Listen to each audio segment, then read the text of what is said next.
자신이 고용한 초임 여성 변호사를 여러 차례 성폭행한 혐의를 받는 중견 로펌 대표 변호사가 오늘 자신의 사무실에서 숨진 채 발견됐습니다. 해당 변호사의 죽음에 피해 여성 변호사도 큰 충격을 받았다고 하는데 이 사건을 맡고 있는 성범죄 피해 전문 이은희 변호사는 변호사 실무 수습 제도를 손봐야 한다고 목소리를 높였습니다. 수습 시절부터 일종의 길들여짐을 당한다는 건데 이런 가운데 대한변협이 변호사 실무 수습처 감독을 골자로 하는 변협 회칙 개정을 추진하고 있습니다. 해당 개정안은 변협 상임이사회는 통과됐고 이르면 다음 주 월요일 총회에서 논의될 예정입니다. 장한지 기자가 단독 취재했습니다. 변호사 시험 합격 후 수습 시절부터 가르쳐왔던 후배 초임 변호사를 성폭행한 혐의를 받는 A 대표 변호사가 오늘 숨진 채 발견됐습니다. 타살 혐의점은 없고 현장에선 유서가 발견된 것으로 전해졌습니다. 다 변호사니까 알고 있단 말이에요. 이 정도 상황이면 어떤 정도의 상황들이 남아있고 어떤 정도의 책임을 져야 되는지 알고 있는데 지금 그런 선택을 한 거죠. 사건을 맡고 있는 이은희 변호사는 A 변호사의 죽음 자체에 대해선 안타까움과 애도를 표한다면서도 피해 여성 변호사 입장에선 최악의 상황이 됐다고 냉정하게 말합니다. 이건 피해자 입장에서 보면 너무 최악의 상황인 게 마치 의혹이 있는 상황에서 피의자가 되게 죽음에 내몰린 것 같은 류의 의심과 의혹에 결국 남겨지고 더구나 이 피해자 어렵게 변호사 시험에 합격해 이제 막 법조인의 길을 걷게 됐는데 자신이 당한 성폭력 피해가 고스란히 자신 삶의 짐으로 남았다는 게 이은희 변호사의 말입니다. 사실 아직 초짜 변호사예요. 근데 지금 이렇게 되면 이 변호사가 생활을 제대로 할 수가 있겠어요? 굉장히 어렵게 결심해서 이걸 했는데 결국은 이렇게 자기가 용기 냈던 정당한 피해자로서 소명하고 받고자 했던 그 과정 자체가 자기 삶의 짐이 되어버렸잖아요. 사무실과 법원을 오가는 차량 안에서 여러 차례 성폭행 피해를 당했다는 이른바 초짜 변호사. 로스쿨을 졸업해 변호사 시험에 합격한 법을 업으로 삼는 변호사가 어떻게 그렇게 수개월간 무기력하게 피해를 당하고 있었을까? 이 사람들이 내부적으로 성희롱에 대해서 다 정말 법 공부하니까 잘 알아? 아니잖아요? 근데 로펌이나 이런 법률사무소 대부분 소형이 많은데 교육이 따로 이루어지기 어렵잖아요. 그러면 사실 변시 합격 후 로펌에서 받는 실무 수습 과정 자체가 문제가 많다는 것이 이은희 변호사의 지적입니다.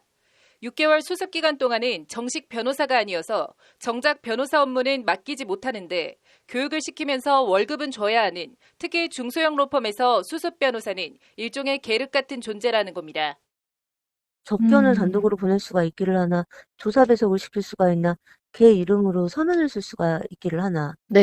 수습 과정 자체가 이미 그래요. 어디를 혼자 독립적으로 보낼 수가 없어서 그냥 데리고 다녀야 되는 상황인데.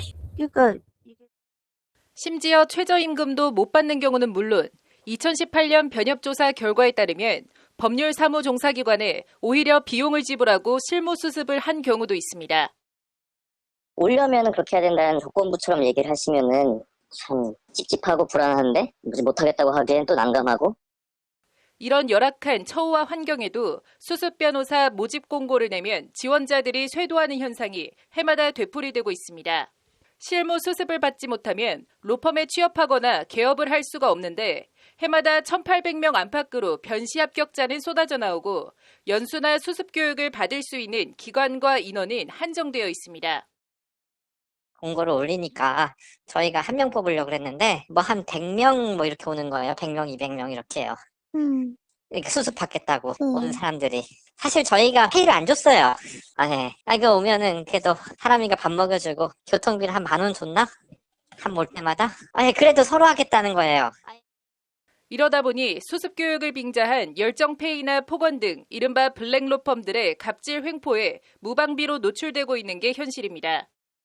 엘리트 의식을 좀 가지고 계신 게 아닌가. 저희들을 다른 집단처럼 어떤 본인들이 좀 더 법조계 내에서도 특권을 가진 집단이라고 느끼고 계신 건 아닌지.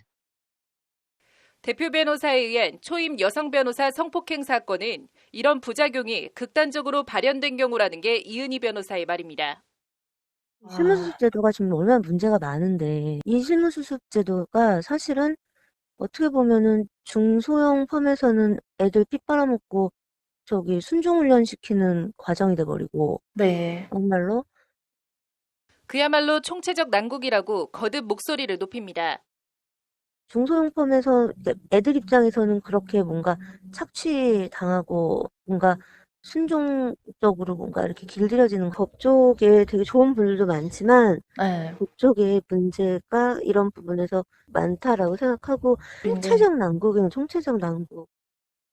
더 큰 문제는 상황이 이럼에도 제대로 된 실태 파악이나 조사가 사실상 전무하고 할 수도 없다는 점입니다. 대한변협에서 나서서 중소로펌 등을 상대로 감독을 하려 해도 관련 근거 규정이 없기 때문입니다.